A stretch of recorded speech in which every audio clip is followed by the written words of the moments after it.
selamat pagi. Ketemu lagi bareng saya Yovita di podcast Klik Fakta di Kacamata Yovita. Kali ini saya kedatangan tamu pemuda asal Jepara yang menyelesaikan studi S1-nya di jurusan Hubungan Internasional Universitas Diponegoro Semarang. Bersama saya Mas Jaduk Trimulyo Ainul Amri. Selamat pagi. Selamat pagi, halo ya semuanya. Selamat pagi. Ini nih kalau ketemu sama anak muda yang super energik seperti ini ya, jadi itu auranya berasa Energik itu lagi kesel ini. oh iya Iya, jadi energik ini suaranya entek. karena banyak kegiatan ya Mas. Iya, iya. Ya. Mas Jaduk ini merupakan pengusaha muda yang saat ini menjadi komisaris utama PT Sari Kreasi Boga Tbk. Beliau pernah mendapat rekor muri sebagai komisaris termuda Kebab Turki Babarafi. Nggak hanya itu, dirinya juga aktif dalam isu sosial politik serta menjadi bendahara umum pimpinan Pusat Serikat Nelayan Nahdlatul Ulama. Baik, bersama saya Yofi, saya mau kupas tuntas mengenai Mas Jaduk, pemuda yang banyak menginspirasi apalagi pemuda Jepara ini ya. Amin ya rabbal alamin. Amin ya rabbal alamin. Dan Mas, sekitarnya. iya, kita bahas dulu nih Mas Jaduk. Semasa kuliah Mas Jaduk memilih jurusan Hubungan Internasional di Undip. Nah itu kenapa? Apa ada cita-cita jadi seorang diplomat? Enggak juga sih. Enggak juga. Pasti ada alasannya tadi ya? Iya dong. Jadi kan gini, saya suka sejarah. Karena saya suka sejarah, jadi saya itu sering belajar terkait dengan buku-buku yang menceritakan tentang masa lalu dari bangsa kita gitu. Nah, dari situ saya simpulkan bahwa kenapa kita lama sekali dijajah, bahwa kita kenapa kok butuh waktu yang sangat lama untuk menjadi negara maju dan yang lain-lain, terus banyaknya konflik di antara sesama anak bangsa di negeri ini gitu. Itu karena apa? Itu karena ketidakwarasan kita dalam hal memandang dunia. Jadi harus waras ya? Ini enggak waras. Contoh sederhana nih. Ada, saya nggak sebut nama, tapi ada kerajaan yang pada masa penjajahan itu eksis. Tapi lambat laun itu kerajaannya selalu mengecil wilayahnya. Karena berkurang. Iya, karena ada konflik dengan para penjajah, akhirnya ada yang dalam tanda kutip berkomplot dengan penjajah A untuk mengalahkan rivalnya yang itu masih saudaranya dengan yang si B misalnya, agar dia mendapat kekuasaan tapi dengan kesepakatan yang itu merugikan bagi masyarakat kita, bagi rakyat kita. Nah, itu saya nilai sebagai ketidakwarasan dalam memandang dunia. Jadi seolah-olah dunia itu hanya Nusantara, hanya Pulau Jawa atau hanya pulau lain, Pulau Sumatera atau pulau-pulau yang lain. Padahal kalau kita memiliki pemikiran yang lebih waras dalam memandang dunia, itu kan lebih terbuka maksud saya, itu kan dunia itu nggak hanya sekedar Nusantara, dunia itu luas sekali. Nah, kenapa kita rebutan untuk sesuatu hal yang sifatnya itu kecil dan itu mengorbankan saudara kita sendiri, mengorbankan rakyat kita sendiri. Nah, jadi saya waktu itu berkesimpulan waktu masih SMA ya sudah, saya kepengen ngambil jurusan hubungan internasional itu karena apa? Karena saya pengen coba untuk membuka cakrawala pandangan saya biar lebih terbuka, biar lebih luas mengenai dunia, biar saya lebih waras, lebih fair dan lebih terbuka dalam memandang dunia. Oke, siap. Nah, Mas Jaduk, ada korelasi nggak antara memilih jurusan hubungan internasional terus kemudian saat ini ternyata terjun di dunia wirausaha? Nah, kalau dibilang korelasi itu, ini ada beberapa hal yang perlu dipahami. Ya. Sekolah itu tolong jangan kita kotakkan hanya dalam hal mencari ilmu. Kuliah itu saya lebih menitik beratkan pada membangun karakter, membangun budi. Kalau kita hanya bicara ilmu, nggak pernah, hampir kalau saya ini berkeyakinan mayoritas masyarakat kita itu lini kerjanya mereka tidak sesuai atau tidak linear dengan disiplin ilmu yang mereka ambil. Saya dulu pengen HI itu nggak pengen kuliah di Indo nggak. Saya pengennya di luar negeri. Ya? Saya dapat beasiswa di Eropa. Sudah, jurusannya hubungan internasional juga. Tapi dimarahin sama ibu saya. Ojo kuliah tuh dan tidak marahin kok nek mbahmu meninggal gitu ya. Kowe ora menangi gitu. Nah, alhamdulillah kuliah 4 tahun sudah lulus lebih dari 5 tahun. Berarti sekitar 10-an tahun mbah saya tasnya sugeng aku hari ini gitu. Nah, itu hanya jaga-jaga Mas ya? Iya, hanya jaga-jaga. Nah, Tapi kan yang jadi poin bukan di situ, yang jadi poin adalah saya itu kepengen benar-benar membuka cara pandang saya sendiri, bahwa saya menganggap yang selama ini saya pelajari dari buku, dari tinta di atas kertas itu benar atau salah, saya pengen membuktikan. Nah, salah satunya dengan apa? Saya pengen kuliah jurusan hukum internasional, biar cakrawala saya lebih terbuka, gitu. Nah, dari situ kan akhirnya saya punya pikiran bahwa oh ya, saya harus mengembangkan segala sesuatu yang di luar pakem, di luar kotak. Meskipun saya harus berpikir di kotak yang lain gitu, tapi kan minimal nggak di kotak yang dari kecil saya dibesarkan gitu. Nah, dari situ alhamdulillah di usia 26 tahun saya jadi komisaris utama PT Sari Kreasi Boga Tbk, dapat rekor muri yang termuda itu. Nah, itu kalau saya berpikirannya bahwa saya tidak menyalahkan yang saya baca pada saat itu waktu saya kecil, itu kan berarti pikiran saya pasti masih dalam kotak itu, Mbak. Nah, artinya bisa out of the box. Atau on another box gitu. Kita kalau out of the box full itu agak sulit juga menurut saya. Nah, jadi korelasi yang saya ambil dari pendidikan yang saya selama ini tempuh, dari pelajaran yang saya selama ini pelajari di bangku sekolah, bangku kuliah maupun yang lain, korelasinya adalah di pengembangan pribadi, di pengembangan karakter personal kita, termasuk mental di dalamnya, gitu. Tadi jadi komisaris utama PT Sari Kreasi Boga, ini nggak tanggung-tanggung nih Mas, ada saham nggak di sana? Di situ bisa dicek karena kita selalu ada laporan berkala setiap 3 atau 4 bulan itu, lalu kita ada laporan berkala juga tahunan.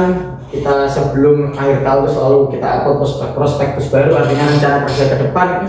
Di situ terbuka semua, berapa persen saham dan berapa valuasinya. Tapi kata yang ditanyakan ya saya info aja, waktu kita IPO itu kita jual 30% saham kita dan kita dapat pendanaan dari publik itu sekitar 119 miliar. Nah, di situ artinya kalau 30% saham seharga itu berarti kan kalau dikali 3 sekitar 400-an miliar, 400 sampai 500 miliar lah, setengah triliun. Nah, itu tahun 2019 sebelum IPO. Nah, di situ saya ada sekitar 12%. 12%. Gitu. Secara pribadi saya mayoritas di perserokan. Kasih tepuk tangan dong. Nah, ini Mas Jaduk juga pernah jadi ketua BEM Undip ya? Presiden BEM. Presiden BEM. SK-nya Presiden BEM. Cuma kadang kampus-kampus itu kan ada yang pakai istilah ketua BEM, ada yang pakai istilah presiden mahasiswa, ada yang pakai istilah presiden BEM, ada yang pakai istilah ketua keluarga mahasiswa. Nah, itu beda-beda. Berarti presiden BEM 2017. Nah, ini ada ini nggak jadi wirausaha itu inspirasinya juga itu tadi dari jadi ketua BEM tadi, jadi presiden BEM. Ada nggak? Kan mental juga pas dalam jadi aktivis ya. Kalau dicari yang linear itu agak sulit ya. Kayak tadi. Awal mulanya apa gitu? Kayak iya, tapi saya sudah usaha itu sejak SMA. Dulu zamannya BlackBerry. Ya kalau saya masih ingat. BlackBerry itu namanya BBM, ada messenger namanya BBM. Sekarang udah nggak ada. Nggak ada. Nah, dulu pernah punya gitu ya. Saya punya. Iya, mungkin kita semua pernah punya. Gitu. Nah, di situ saya dulu kebetulan kakak ipar saya itu sekolahnya di Solo. Nah, saya diajaklah main ke Solo. Di Solo itu dulu ada nama pasarnya saya lupa, pasar Beteng atau apa gitu ya. Di Solo itu ada pasar itu sentra jual batik. Nah, saya diajak ke situ. Nah, ke pasar itu. Nah, terus di situ saya baca open reseller. Nah, atau dropshipper saya lupa, ada nomor HP-nya. Saya samperin ke toko itu. Saya kalau mau jualan ulang ini gimana caranya? Kayak gitu. Ya enggak apa-apa, nanti kontak-kontakan aja Mas, gini. Akhirnya saya dulu marketplace belum semasif hari ini. Jadi dulu saya sendiri harus ke tempat langsung. Jadi saya sudah ketemu situ, saya minta kontaknya. Ternyata kebetulan kenal sama kakak ipar saya. Gitu. Nah, terus saya minta kontaknya, saya jualan katalog batik-batiknya beliau itu saya jual di sini. Di kontak-kontak BBM saya. Nah, dari kontak-kontak BBM itu saya upload aja tiap hari jualan gitu. Nah, jualan kita ambil margin di sana. Nanti dikirimnya dari Solo, bukan atas nama tokonya tapi atas nama saya gitu. Nah seperti itu, saya sudah usaha seperti itu dari. Jadi SMA udah Sudah ada seperti itu. jiwa entrepreneurship di situ. Sama lomba brainer, jadi saya harus dulu lomba tiap hari. Jadi emang cita-citanya selain tadi apa, memang suka sejarah, ternyata sampai hari ini Mas Deduk senang berwirausaha itu dari SMA. Dari SMA. Gitu ya. Terus waktu kuliah itu ya tetap ada usaha kecil-kecilan. Nah waktu jadi presiden BEM itu kan capek Kak. Karena saya itu termuda dulu. Di antara BEM seluruh Indonesia itu saya Paling salah satu yang paling muda. Waktu itu siapa berapa? Saya semester 2 itu sudah terpilih jadi ketua senat mahasiswa. Wow. Wakil saya senior saya dulu. Anggota saya senior saya. Keren ya. Nah, terus lalu semester 4 saya terpilih jadi presiden BEM semester 4. Ya, dilantiknya semester 5, selesai semester 7. Semester 8 itu saya sudah punya kafe lagi karena sudah kesibukan udah Kafe di mana, Mas? di daerah kampus saya di Tembalang di Semarang. Memang berarti otak-otak bisnis terus ya? Ya, Yang ada peluang. bukan otak bisnis sih, tapi untuk bertahan hidup. Jadi ya bukan karena hobi juga kadang, karena tuntutan. Lo kalau nggak gerak ya nggak makan gitu loh. Jadi mau nggak mau harus nyari uang, entah gimana caranya, harus nyari pendapatan untuk menghidupi diri sendiri tadi gitu. Iya. Tapi alhamdulillah itu cuma bertahan sekian bulan lah. Habis itu kita punya pendapatan sendiri ya, bisa untuk bayar kos dan lain-lain itu. Alhamdulillah. Nah ini ada aktivitas sosial politik juga yang dilakukan Mas Deduk. Apa saja ini Mas yang mungkin track record Ya, dari sampai hari ini? kalau dulu kan memang saya aktif di organisasi. Dulu itu sejak SMA saya masih ingat betul. Saya SMA Pecangaan. Itu saya dulu baru 2 atau 3 bulan masuk sekolah. Itu disuruh nyalon ketua OSIS. Padahal calonnya ada 5. 4 itu kelas 2 semua atau kelas 11. Yang kelas 10 saya doang. Tapi alhamdulillah suara saya juga oke sekali, paling oke gitu. Apa karena belakangnya ada Amrik itu ya, seorang pemimpin gitu? Enggak tahu, mungkin guru-guru yang paling gampang dikongkon gitu. Iya tuh, Mbak, kalau sampai punya adik 2, ada adik nomor 1 sama adik nomor 2. Yang disuruh-suruh itu adik nomor 2 apa adik nomor 1? Adik nomor 2. Adik nomor 2 pasti kan, karena sing luwih gede biasanya akan bantai gitu loh. Nah, itu makanya mungkin karena saya paling muda itu, jadi dulu itu. Terus setelah jadi OSIS itu saya kelas 2 nggak lanjut di OSIS, tapi dilanjut di pelajar Islam. Saya ketua pelajar Islam Kabupaten Jepara. Jadi sering ke Kudus, ke tempat-tempat lain itu karena itu. Jadi pelajar Islam itu aktivitasnya nggak hanya di, kalau OSIS kan sekolah dan sekitarnya. Kalau pelajar Islam karena lingkupnya itu adalah kabupaten, jadi saya lingkupnya sekabupaten dan kabupaten sekitar. Paling banyak ke Kudus pada saat itu. Sekalian ke Kudus itu sekalian main gitu. Sambil hangout sama teman-teman. Iya, nah itu, dan ada alasan bolos sekolah kan. Tapi meskipun sering bolos, dulu saya ini loh siswa teladan kabupaten. Di kampus saya itu ketua senat mahasiswa, terus presiden BEM. Terus setelah lulus sekolah kan saya ke Jakarta, lulus kuliah saya ke Jakarta. Itu saya di Nahdlatul Ulama Pusat. Terus jadi ini juga ya, Serikat Pelayanan Datuk. Nah, saya bendahara umum di sampai hari ini. Sampai hari ini. Saya salah satu ya dalam tanda kutip pendiri lah itu SNNU itu. Jadi sejak pertama kali ada SNNU, saya sudah jadi bendahara. Jadi sudah 2 kali ini. Berarti periode berapa Mas mulai berdiri? Pokoknya mulai disahkan itu 2015 di Muktamar NU Jombang. Setelah itu vakum, nggak ada kepengurusan sampai tahun 2019 kalau nggak salah. 19, lalu ada SK, itu saya udah masuk, saya jadi bendahara umum. Terus setelah itu ada kongres di tahun 2020 akhir. Nah, tapi akhir tahun, jadi SK-nya baru, SK resminya baru keluar 2021. 5 tahun berarti sampai 2026. Nah Mas, bergeser ke pembahasan yang lain, kenapa Mas Deduk ini memilih terjun di dunia politik praktis? Apalagi ini udah masa-masa pencalokan ya Mas Deduk, bisa diceritain? Ya, alhamdulillah kan gini. Ya semuanya harus disyukuri ya. Jadi saya ingat betul dulu. Saya itu rumahnya Kalihongo perbatasan Demak. Demak itu kampungnya ibu saya. Jadi saya aslinya lahir di Jeporo, sering mainnya ke Kudus gitu karena nggak ada mall tadi. Nah, tapi ibu saya asli Demak. Asli Demak. Sampai sekarang mbak saya yang alhamdulillah tinggal satu ini yang masih sugeng ini, dalamnya pun juga di Demak. Di Kecamatan Karangtengah, nama desanya itu dijuluki sebagai Istanbul. Wow. Istana Tambak Bulusan. Nah, di sana Tambak Bulusan. Ini kalau orang Demak pasti tahu. Istanbul. Iya. Baru dengar saya. Istanbul. Jadi kalau masuk ke desanya itu ada oret-oretan gitu. Istanbul, selamat datang di Istanbul. Welcome to Istanbul gitu. Istana Tambak Bulusan gitu. Waktu saya kecil saya sering lari-larian di tambak-tambaknya itu. Nah, Desa Kaliombo ini desa yang agak pelosok, Mbak.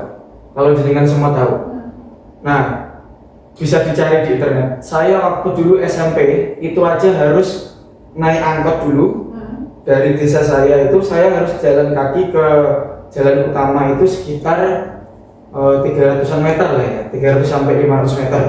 Saya belum pernah ngukur sih. Ya, 300 sampai 500 meter itu nanti nunggu angkot. Biasanya bareng sama orang-orang jualan ikan dari daerah Kedung. Jadi kadang bau ikan gitu, kita padahal pakai seragam biru, putih biru gitu, pakai dasi gitu, udah wangi gitu. Nah, terus naik angkot, itu saya lupa bayarnya. Kalau nggak salah 1.000 kalau nggak salah. Nah, sampai ke Bundaran Pecangaan. Dari Bundaran Pecangaan jalan kaki dulu ke Terminal Pecangaan.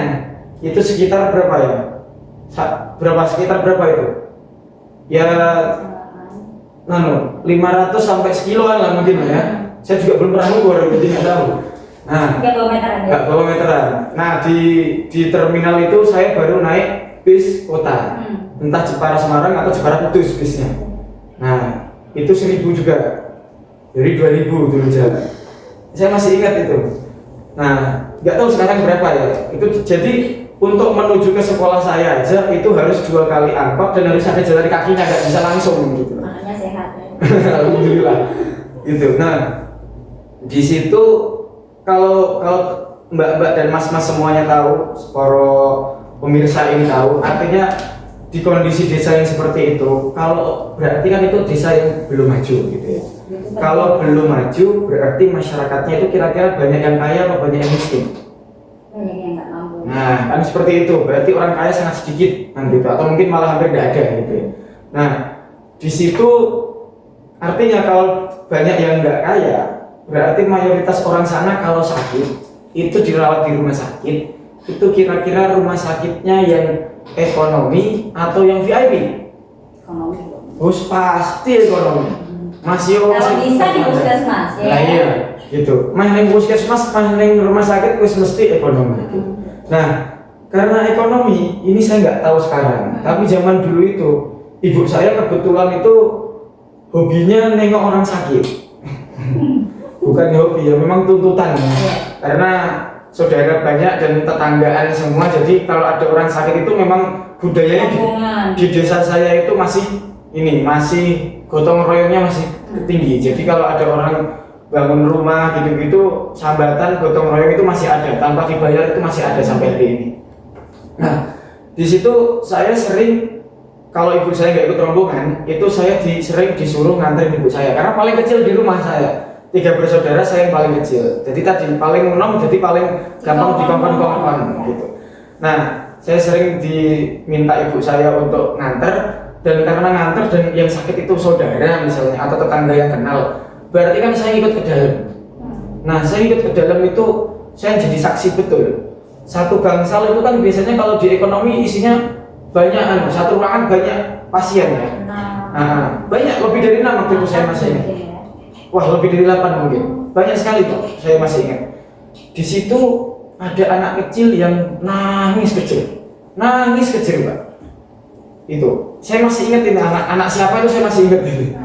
Nah, nangis kecil, nggak tahu karena sakit atau apa. Sekarang gini, kalau di bangsal ekonomi ada yang kayak gitu. Kira-kira suster, perawat atau dokternya itu kebanyakan, saya nggak bilang semuanya. Kebanyakan kalau dilapori kayak gitu itu kira-kira terus serius langsung ditindak gitu apa formalitas saja? Ya gitu akhir gitu.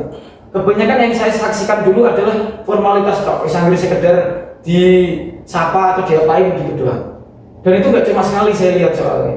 Saya terus ada mbah-mbah yang kadang darahnya itu sampai naik ke infusnya gitu, selang atasnya ke dekat infus gitu, lapor itu ya cuma sekedar oh iya udah di sentuh-sentuh doang, nggak diapa-apain, darahnya tetap naik gitu.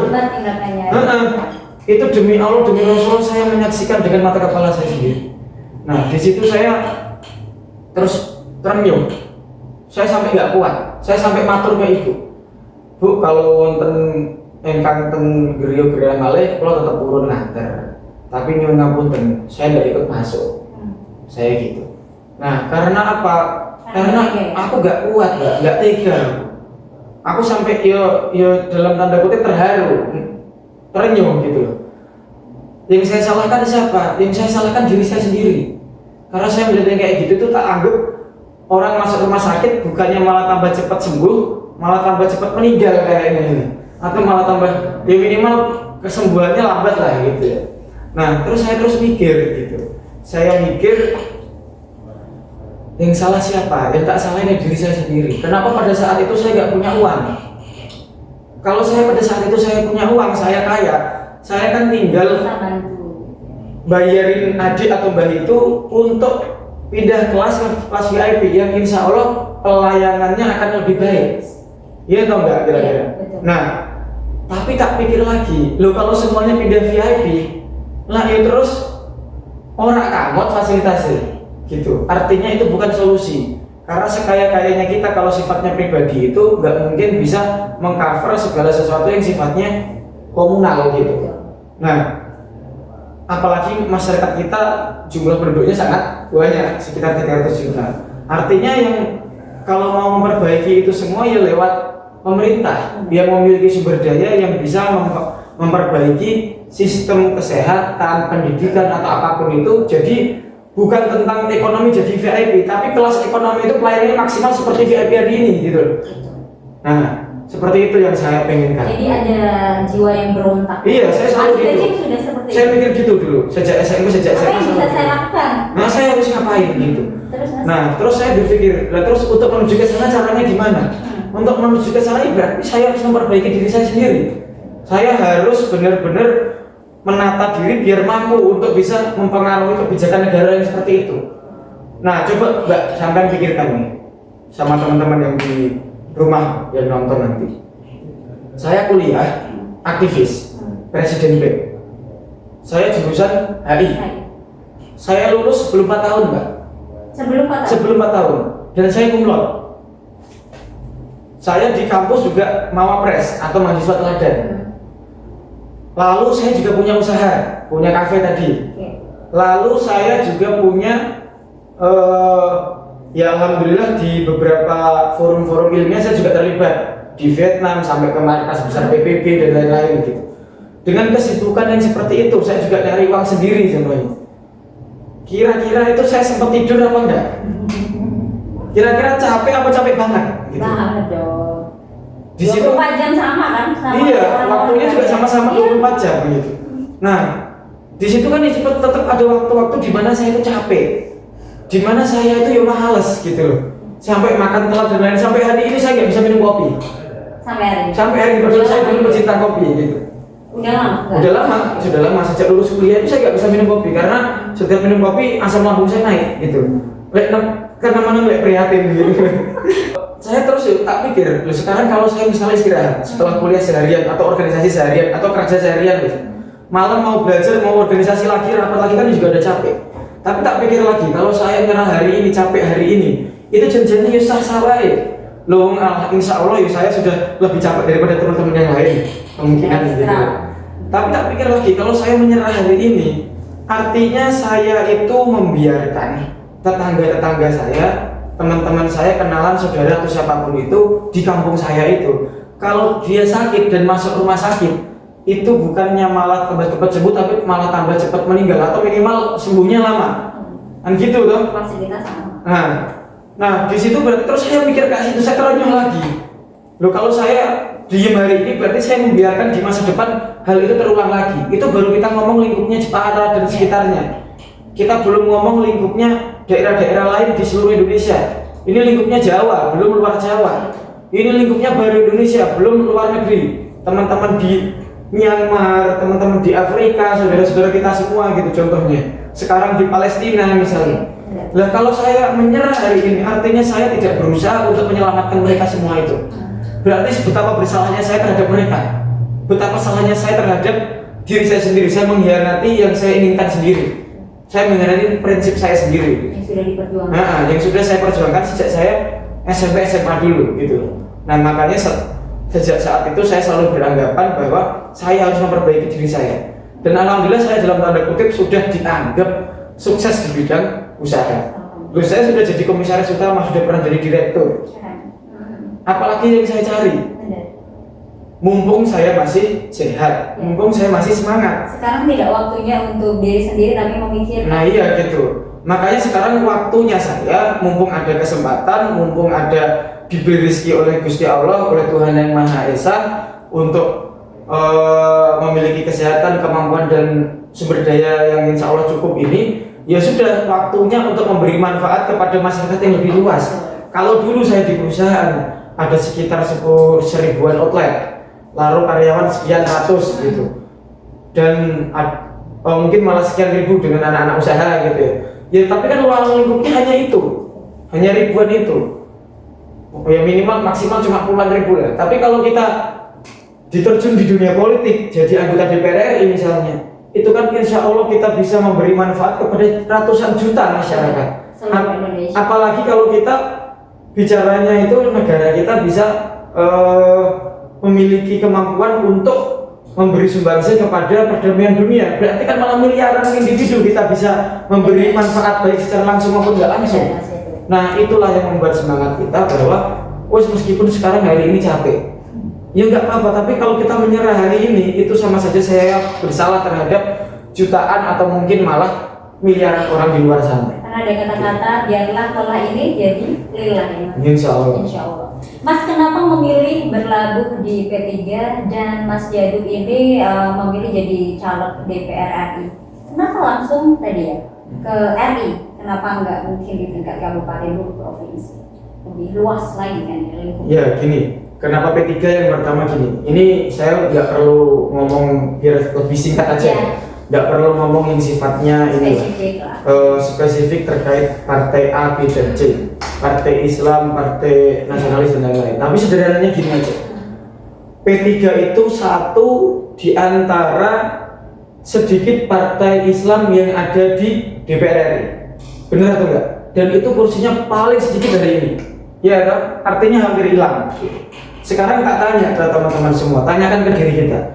Negara kita ini negara agamis atau bukan? Kan yo bukan negara yang berdasarkan agama, tapi kulturnya kental di agama kan gitu. Nah, tapi kita juga menghargai seluruh kepercayaan, seluruh agama kan gitu. Seluruh suku ras itu nggak ada yang kita bedakan. Nah, teman-teman semua para pemirsa ini ya Mbak ya, sapaannya apa pemirsa? Ke sahabat Klik Fakta. Sahabat Klik Fakta. Nah, coba kita pikirkan bersama, kita sama-sama untuk bersimulasi secara singkat. Negara kita ini kalau dikuasai secara mutlak oleh kaum agamis misalnya, kira-kira perlu penyeimbang dari kaum nasionalis nggak? Jelas perlu. Tapi kalau kaum nasionalis yang berkuasa, kira-kira perlu penyeimbang dari kaum agamis nggak? Jelas perlu, karena untuk keseimbangan Negara Kesatuan Republik Indonesia gitu loh. Sederhananya gini aja. Sekarang yang berkuasa itu partai nasionalis. Yang besar-besar itu ya partai nasionalis. Ada PDI Perjuangan, ada Gerindra, Golkar, Nasdem, Demokrat, terus apa? PKB, terus beberapa partai lain lah ya. Ada PKS dan PAN dan lain-lain. Nah, di situ partai Islam ini kan masih minoritas. Apalagi saya berharap partai Islam itu eksis, ada dan turut mempengaruhi. Saya tidak bicara partai nasionalis itu buruk, enggak, ya bagus, tapi tetap perlu diingatkan. Minimal, sekarang kita bisa lihat lah, undang-undang kepesantrenan, undang-undang tentang apapun itu yang sifatnya itu keagamaan. Yang mengusulkan itu kebanyakan dari partai nasionalis atau partai agamis. Jelas dari partai agamis. Nah, saya cuma berpikiran seperti itu. Kita ini untuk biar negara kesatuan Republik Indonesia ini masih terus bertahan, itu negara ini harus seimbang. Kalau yang berkuasa itu adalah partai nasionalis, maka kita harus mendukung partai agamis. Biar apa? Biar negara ini seimbang, masih ada kontrol. Sebaliknya kalau nanti partai agamis misalnya yang berkuasa, ya partai nasionalis harus kita dukung, biar selalu ada dan sebagai kontrol. Karena sederhananya gini aja, kalau tadi undang-undang kepesantrenan yang sifatnya seperti itu tuh yang mengasulkan adalah partai, kebanyakan adalah partai agamis. Nah, untuk alat fasilitas ibadah misalnya nanti, kalau partai agamis itu hilang kira-kira, nanti kan ya inisiatif untuk program-program yang sifatnya keagamaan kan hampir pasti minim. Senakal-nakalnya saya dan kalian semua, Mas dan Mbak atau bapak-bapak santri panjenengan sedanten, kalau punya anak kira-kira lebih pengen anaknya itu menghabiskan waktu banyak di jalanan atau di masjid atau di gereja atau di vihara atau sejenisnya. Kalau saya sebagai muslim, senakal-nakalnya saya lebih pengen anak saya menghabiskan waktu lebih banyak di masjid. Meskipun nanti kalau dia sudah punya pikiran sendiri, sudah mandiri, bisa menentukan sendiri, lebih milih di jalanan, lebih milih di rumah atau di mana terserah dia, karena hidupnya dia.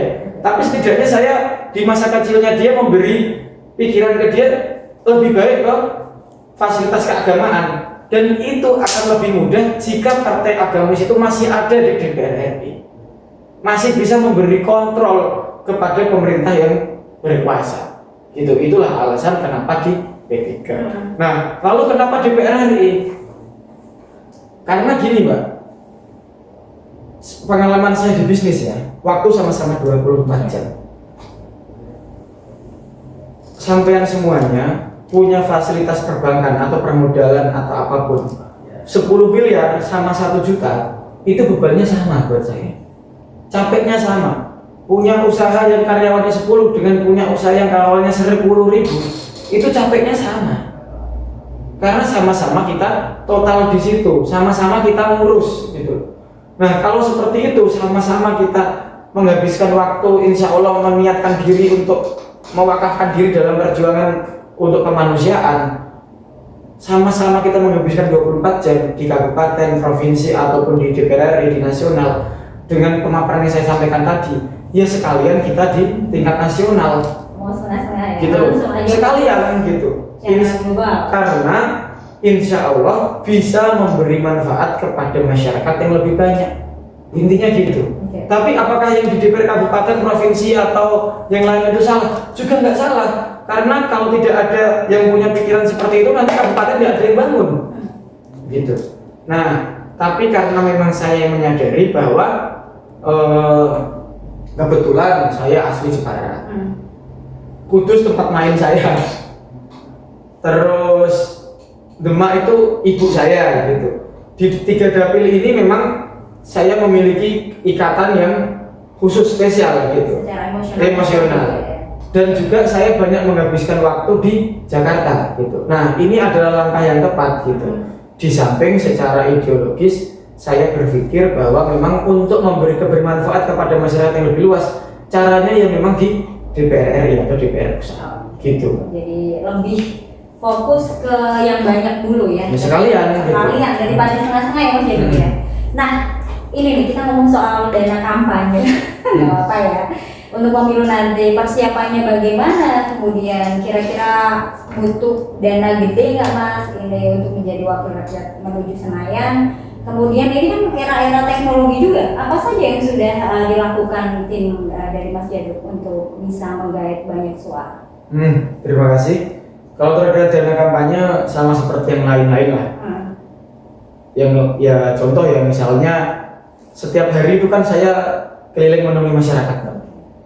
Langsung ya Mas ya? Langsung ketemu masyarakat. Itu setiap hari bisa 5 sampai 6 titik. Itu sangat melelahkan. Waktunya 24 jam guys. Waktunya 24 jam. Makanya kalau pulang itu setiap hari jam 2 pagi biasanya. Tidurnya berapa jam Mas? Nah, itu tergantung. Tidur ayam makanya. Iya. Jadi apalagi kayak ini tadi jam 9 harus sudah baru sudah standby gitu kan. Nah, kadang juga jam 8 gitu. Nah, jadi bisa dihitung istirahatnya paling berapa jam. Ditambah lagi kita 3 kabupaten. Jepara sendiri ada sekitar 195 desa dan kelurahan. Di Kudus ada sekitar 123 desa atau kelurahan. Di Demak ada sekitar 243 atau 249 gitu. Desa atau kelurahan. Jadi kalau dihitung sekali datang itu misalnya pakai 1 atau 2 mobil. Dari bahan bakar saja sudah kelihatan. Kita jalan itu dari pagi sampai malam bersama tim tentu saja. Itu pasti butuh ongkos operasional, akomodasi, makan, minum, terus apa namanya? Ngopi, alat peraga dan lain-lain itu kan perlu. Terus itu juga bisa dihitung berapa. Nah, kalau jelas butuhnya itu nggak sedikit. Banyak. Terkait dengan ini dana kampanye sama apalagi era teknologi. Nah, teknologi suara gimana nih, Cak? tentu kita main di media sosial. Kita aktivasi. Saya ini kan anak muda mungkin ya 27 tahun, tapi tidak terlalu aktif di sosmed karena golek duit tadi, kerja, terus apa namanya, fokus di bisnis, fokus di keorganisasian. Tapi ada 2 ide deh kayaknya. Ya kebetulan saya itu dulu temennya banyak. Terus dalam tanda kutip lah, yang pengen jadi teman itu banyak. Karena seperti itu, jadi alhamdulillah followernya banyak gitu. Jadi followernya banyak, ya sekedar punyaan aja sebenarnya. Pengen posting enggak juga enggak. Gitu. Ini aja udah 2-3 minggu saya nggak posting gitu. Nah itu pun saya cuma punya 1 platform, punya cuma Instagram doang awalnya. Saya nggak punya yang lain. Itu pun iseng-iseng aja kita sekedar untuk verifikasi, tiba-tiba di ACC gitu. Itu ya enggak yang biru ya. Dicentang biru. Ya, dicentang biru itu alhamdulillah. Nah, terus teman-teman kan juga menyampaikan ini kan potensinya ada di situ dan memang anak muda. Nah, kebetulan istri saya juga aktif di media sosial dulu, di YouTube gitu. Followernya juga, subscribernya juga ribuan gitu, puluhan ribu gitu. Nah, karena kuliah di luar negeri dan lain-lain itu sering bikin konten-konten gitu. Nah, di situ saya ya udah aktivasi aja. Nah, akhirnya sama teman-teman dibuatkan TikTok, dibuatkan Facebook fanpage, lalu dibuatkan akun Instagram yang lain, ada 2 akun. Nah, itu karena setiap hari itu kelilingnya kan luar biasa, jadi tetap saya punya akses ke akun-akun itu secara langsung. Tapi dibantu juga kelola sama teman-teman tim gitu, sama tim media. Nah, di situ kita coba untuk maksimalkan. Jadi yang selama ini kegiatan itu saya kan jarang yang sifatnya foto-foto, itu kan jarang. Karena saya punya prinsip itu, kita pokoknya foto sekali bagus udah selesai. Nggak ngirim ratusan baru satu. Take one pic and enjoy the moment. Saya gitu. Nah, itu saya punya prinsip kayak gitu. Take one pic and enjoy the moment. Nah, kadang itu orang videoin terus, foto terus, tapi nggak enjoy the moment gitu, nggak menikmati alamnya, nggak menikmati suasananya, lebih sibuk fotonya gitu. Nah, tapi juga saya sadar bahwa hal itu perlu di-share juga gitu. Nah, makanya sekarang kegiatan keseharian saya, ketemu siapa, itu saya mulai foto, mulai ada video, meskipun tetap nggak semasif seperti orang-orang. Nah, itu akhirnya sekarang ya saya tetap foto-foto, saya tetap upload itu di akun-akun medsos itu contohnya, dan kita juga insya Allah ada tim yang mengelola biar itu bisa terdistribusikan kontennya ke masyarakat umum, entah nanti dengan cara iklan atau gandeng teman-teman influencer, itu bisa. Karena memang kebetulan teman-teman saya yang jadi influencer tuh banyak gitu, dan nggak sengaja juga teman-teman itu kalau kita minta tolong itu alhamdulillah nggak pernah ada yang nolak gitu, malahan gratis kadang itu, bukan kadang, ya memang gratis gitu. Alhamdulillah. Tinggal kita telepon, kita WA gitu, kita chat, ya alhamdulillah beliau ini, teman-teman ini, oh iya tak bantu kita, malah kalau bisa kita ketemu bikin konten bareng dan lain-lain gitu. Itu banyak yang seperti itu, alhamdulillah. Nah, hal-hal seperti itu kan nggak dibangun 1-2 hari. Kalau tidak ada historis, tidak ada latar belakang yang mendalami itu kan nggak mungkin. Nah, makanya kalau sampaikan ke forum, saya sering sampaikan ke teman-teman, kita tetap datang ke generasi muda ini karena kita anak muda, kita lewat media sosial untuk pengenalan. Tapi kita juga siap untuk hadir di forum-forum ilmiah. Kayak kemarin kita di Unisnu, kita datang di forum-forum yang sifatnya keilmiahan gitu-gitu. Kita diskusi ilmiah nggak apa-apa kok. Untuk bangsa dan negara ini dikelola seperti apa nanti ke depannya, ayo kita diskusi. Nggak hanya sekedar kita main politik praktis yang sangat praktis sekali gitu, sangat praktis sekali gitu. Melupakan substansi. Sing penting terkenal, sing penting duit misalnya, malah itu lebih parah lagi. Sing penting apalagi hal-hal yang sifatnya tidak substansial ya. Makanya kita nggak ingin itu. Yang saya sampaikan selalu ke teman-teman di lapangan kan, kita selalu menyampaikan substansi. Kita mau apakan ini negara, kita kelola seperti apa gitu. Nah ini mumpung kita masih muda, kita insya Allah bisa set gitu aja lah. Ya, gitu. Betul mas. Itu aja mungkin dari saya. Oke mas, kita nyenggol dikit nih bergeser mengenai tentu saja pemilu 2024 kan sebentar lagi. Menurut Mas Jarum nih, politik uang itu gimana nih? Kan ada slogan hajar serangan fajar 2024. Kalau serangan fajar atau yang di apa namanya sampaikan tadi, saya sepakat untuk hajar serangan fajar 2024. Saya sepakat gitu. Karena tadi saya seperti yang saya sampaikan, kita Mbuan ini menanggalkan hal-hal yang sifatnya non substantif. Jadi yang kita tonjolkan, yang kita sampaikan ke teman-teman ya hal-hal yang sifatnya substansial, ide gitu. Makanya tagline saya itu kan calon DPR pusat dekengannya rakyat, gitu loh. Nah, karena apa? Karena saya itu kepingin, sekarang mungkin saya didekengi oleh rakyat, tapi nanti itu saya yang jadi dekengan rakyat, gitu loh. Gitu. Jadi ada 2 dimensi yang pengen kita sampaikan di situ. Nah, tapi cara biar masyarakat itu, rakyat itu mau untuk dekengi saya hari ini, itu kan disampaikan substansi. Nah, substansi itulah yang jadi dasar rakyat atau masyarakat itu untuk mereka menjadikan kita jadi dekengannya mereka. Saya ini dekengannya rakyat, tapi berdasarkan substansi yang kita sampaikan. Bahwa fungsi DPR RI, fungsi legislatif itu seperti ini, seperti ini, seperti ini. Kita itu mengontrol pemerintah, kita itu memberikan masukan, kita memberikan pengawasan bahwa pemerintah harus memberi penyikapan, memberi program kepada masyarakat yang langsung menyentuh rakyat yang dibutuhkan oleh mereka seperti ini. Bukan hanya terkait dengan hal-hal yang sifatnya hal-hal hijau. Ya wis ayo merono awake dhewe mlaku bareng-bareng gitu. Wis pokoke kono iki gitu. Aku ini terkenal loh, aku ini tadi misalnya seleb atau apa gitu. Saya juga tadi makanya saya nggak pernah tonjolkan, saya itu juga misalnya seleb lokal atau apa juga saya nggak pernah menonjolkan itu, saya nggak tahu karena sifatnya nggak substantif gitu. Nah itu aja mungkin dari saya. Mas ini lebih ke anak muda ya, Mas Jaduk ini kan termasuk generasi muda yang langsung terjun di dunia politik. Nah menurut Mas Jaduk apa sih peran anak muda dalam politik, terutama di politik praktis ini di pemilu 2024? Oh sangat besar. Sangat besarnya apa? Karena pemilih generasi muda hari ini itu sekitar 60%. 60%? Sekitar 60%, bayangin aja 60% dari sekian ratus juta. Contoh di Dapil Jepara, Demak, dan Kudus itu ada hak pilih sekitar 2,4 juta. 2,4 juta. Kalau 60% itu kan berarti sekitar 1,3 juta, 1,3 atau 1,4 juta. Iya kan?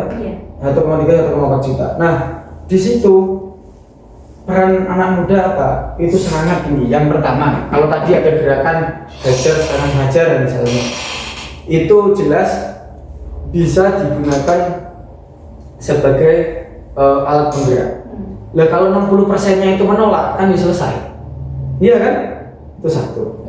Yang kedua perlu dipahami adalah gini. Anak muda ini, orang hidup ini kan nggak selamanya hidup. Daun itu banyak yang berguguran lalu tumbuh tunasnya. Saya juga nggak tahu usia saya sampai berapa. Besok meninggal juga bisa.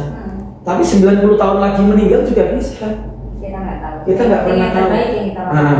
Nah, tapi kan kita itu relatif lebih muda hari ini. 60% anak muda ini kan relatif lebih muda daripada 40% yang lain. Nah, kalau kita itu relatif lebih muda, artinya kita kemungkinan kan bertahan hidup itu lebih lama daripada 40% yang lain. Artinya kalau 40% yang lain ini nanti sudah meninggal, lalu yang memegang roda pemerintahan, yang memegang roda ekonomi, siapa lagi kalau bukan 60% tadi gitu, atau anak-anak muda hari ini gitu. Nah, tapi kalau tidak belajar hari ini terus kapan? Karena politik itu sifatnya momental. Anak muda kalau nggak belajar politik hari ini terus kapan? Politik itu sifatnya momental. Contoh pemilu itu sifatnya 5 tahun sekali, apalagi hari ini ada pilkada serentak. Jadi kalau hari ini males-malesan nggak mau ikut-ikutan, belajarnya itu telat 5 tahun lagi. Nah kalau telat 5 tahun lagi, berarti kan kematangan kita yang seharusnya bisa dimasak lewat pemilu mulai hari ini, itu tertunda 5 tahun. Berarti kan kemaksimalan kita untuk bisa membantu tanah air lewat roda ekonomi, politik, sosial, budaya ataupun yang lainnya itu kan jadinya tertunda 5 tahun gitu loh. Makanya perlu hari ini. Jadi kalau ditanya anak muda itu fungsinya apa? Sangat banyak sekali, salah satu dan dua atau beberapa tadi yang sudah saya sampaikan tadi. Tapi poinnya bukan di situ. Poinnya adalah kita harus mulai bergerak. Anak muda, ayo belajar politik mulai hari ini gitu loh. Nggak usah ditunda karena kita nanti modelnya itu pilkada serentak 5 tahunan. Kalau belajar hari ini ditunda artinya kematangan kita terkait politik dan yang lain-lain itu tertunda 5 tahun. Itu eman Mbak. Mas Yakub, ini di pemilu 2024 ini kan tadi disebutkan didominasi oleh pemuda. Tapi kalau pemudanya tapi cenderung skeptis untuk pemilu nanti, untuk politik. Ini bagaimana kalau menurut Mas Yakub? Nah, makanya sekarang kita pahamkan bersama kepada teman-teman ini. Sampean makan tempe aja di rumah. Kita nggak usah ngomong pizza, hamburger atau apa. Tempe 60-80% kalau nggak salah itu impor. Kedelai kita itu impor. Tempe itu buat bahan dasarnya apa sih? Kedelai kan, bukan padi kan? Dia aja udah impor sekarang, beras aja udah impor. Nah, tempe itu bahan dasarnya kedelai. Kedelai kita mayoritas impor, Mbak, Mas, Pak, Bu, Dek, gitu. Loh, yang namanya impor itu nggak terus kayak seperti kita jualan bawang di pinggir rumah. Yang penting sampean punya uang dan ada bawang bisa jual beli. Nggak kayak gitu. Nggak sesimpel itu ya. Impor itu ada kuota, ada hubungan bilateral maupun multilateral antar negara. Dan itu dipengaruhi oleh sistem politik. Jadi kalau hari ini kita anti politik atau skeptis dengan dunia politik, maka yang akan terjadi adalah nggak bisa makan tempe. Gitu aja sederhananya. Kita nggak usah ngomong hal-hal yang sifatnya inilah, sifatnya itu nanti ekonomi kita akan gini. Ini yang langsung dirasakan oleh kita. Saya pikir orang Indonesia itu mayoritas suka tempe. Lagi susah aja nyari loh Mas. Lah iya. Pas Idul Adha gitu kan susah ya. Tempe, saya suka tempe. Sama. Nah, kalau hari ini teman-teman semua itu skeptis terhadap politik, maka siap-siap untuk nggak makan tempe karena nggak bisa impor, nggak bisa nanam juga.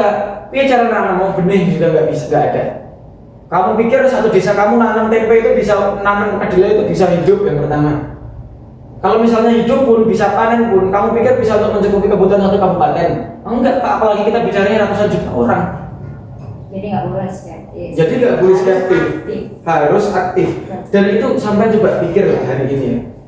Yang namanya cawapres kita aja, salah satu cawapres kita hari ini itu usianya 35 atau 36 tahun itu, ya kan? Contoh terus, lalu contoh Mas, beberapa yang bisa dicek ya, deretan komisaris muda. Anaknya Haji Isam itu yang dari Kalimantan usia 22 tahun sudah jadi komisaris utama juga. Itu selisih 2 atau 3 hari sama saya itu ininya, listing di bursa efeknya gitu. Nah, lalu ada lagi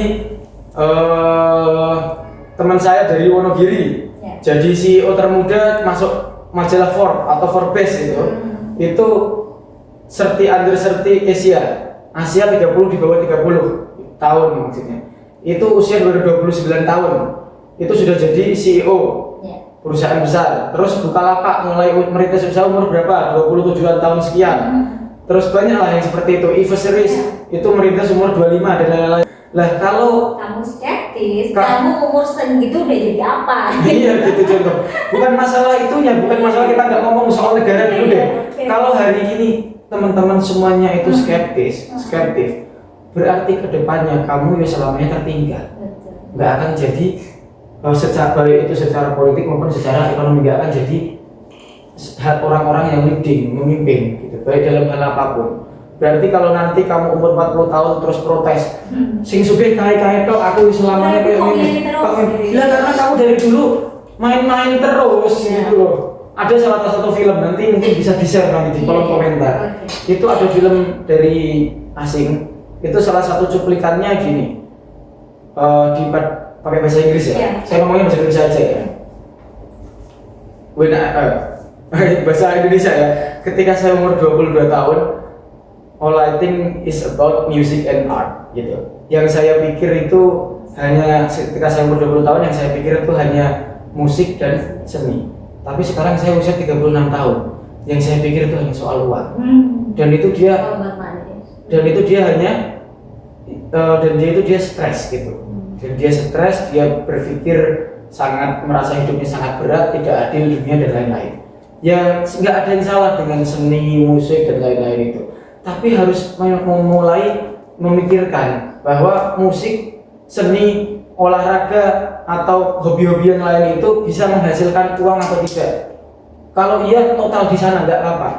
Tapi kalau misalnya tidak, ya harus berpikir yang lain yang bisa mendorong untuk hidup Anda sendiri ke masa depan. Karena nanti Anda punya keluarga, Anda punya anak, bayar sekolah dan yang lain-lain itu membutuhkan perekonomian yang stabil gitu. Jadi itu perlu dipikir mulai anak muda hari ini dan itu tidak bisa nanti-nanti. Harus mulai dibangun hari ini. Kayak tadi saya udah mulai punya usaha zaman SMA. Saya umur 22 atau 23 sudah punya rumah. Itu di BSD. Gitu. Nah, itu kan kalau tidak dibarengi dengan latar belakang histori yang dibangun sejak dini, itu kan tidak mungkin kayaknya. Apalagi saya berangkat dari nol sama seperti sebagian besar orang gitu. Ya, berharap bulan jatuh ya. Kalau nggak mau kerja keras ya. Iya itu ya berharap. Ya. Durian runtuh. Itu pun kalau durian. Oh iya. Oke Mas, jadi the last question. Ini harapan untuk anak muda, utamanya di ranah politik yang bisa disampaikan Mas. Ya, silakan. Aktif. Udah itu aja. Just. Iya udah itu aja aktif. Aktif. Dalam hal apapun. Dalam hal apapun udah. Gak usah panjang-panjang lah kita ngomong aktif. Gitu. Udah. Kalau mau diskusi sama kita monggo. Poskonya di depan SMA Becangaan. Jepara. Tinggal datang aja, pokoknya ada bendera banyak di situ, ya itu pasti kelihatan. 24 jam selalu ada orang kita diskusi. Kalau teman-teman bikin diskusi-diskusi apapun itu yang itu melibatkan anak-anak muda atau apapun, undang kita, insya Allah kita datang selama siap, bisa. Ya, insya Allah siap, gitu. Berarti lain waktu ketemu sama Klik Fakta oke ya? Oke, enggak masalah kita. Lawang kita itu yo ijek nom daripada ya ini relatif lebih muda ya daripada yang lain-lain gitu. Ya meskipun dengan teman-teman yang lain mungkin hak pilih itu kan mulai umur 17. Saya umur 27 berarti ada rentang waktu 10 tahun yang lebih muda dari saya. Itu juga banyak. Tapi yang di atas saya juga lebih banyak lagi kan gitu. Nah, relatif lebih muda dan saya juga santai kok. Saya mau jadi komisaris, mau jadi apa-apa. Yo saja ini kayak biar. Gitu. Ada yang berubah ya Mas Jadu ya? Iya, ada yang berubah tadi rambutnya jadi putih. Ya, kalau ada yang berubah pasti salah ini ya. Ada yang berubah itu pasti ada. Jadi kalau ada orang ngomong saya nggak akan pernah berubah gini, nggak mungkin, itu bohong 100%. Kayaknya tambah tua ya. Iya, jadi pasti ada yang berubah karena kesibukan nambah. Saya realistis kok. Ketika saya jadi komisaris, jadi pengusaha, jadi DPR atau apapun itu nanti, semua orang kalau ada yang ngomong saya tidak akan berubah, saya 1000% bohong, 1000% bohong gitu. pasti ada yang Iya, berubah. benar. Tapi kita berkomitmen tetap untuk memprioritaskan masyarakat, memprioritaskan pertemanan, persaudaraan, kekeluargaan itu. Jadi meskipun kita nanti itu punya kesibukan yang lain, rambut berubah jadi putih dan lain-lain itu nggak ada pengaruhnya terlalu signifikan terhadap keseharian kita. Itu tetap seperti ini, ngobrol, diajak teman-teman cangkruan, diajak teman-teman jagongan, yang angkringan, yang kucingan, yo sayo. Saya makan juga nggak terus harus yang seperti ini seperti itu. Yang penting cuci tangan karena itu protokol kesehatan kan gitu. Tapi nek ra ono ya wis ora kelali kan gitu lah ya. Oke, guyon bisa, serius bisa. Iya gitu Ya, ya. oke. Itu makasih Mas Jadu waktunya sudah mau ngobrol sama saya di podcast Klik Fakta di Kacamata Yovita. Terima kasih untuk sahabat Klik Fakta. Kita pamit dulu. Saya Yofi. Saya Jadu Trimulyo Ainul Amri. Kalau ada salah tolong dimaafkan. Oke, saya tutup. Wassalamualaikum warahmatullahi wabarakatuh. Waalaikumsalam warahmatullahi wabarakatuh.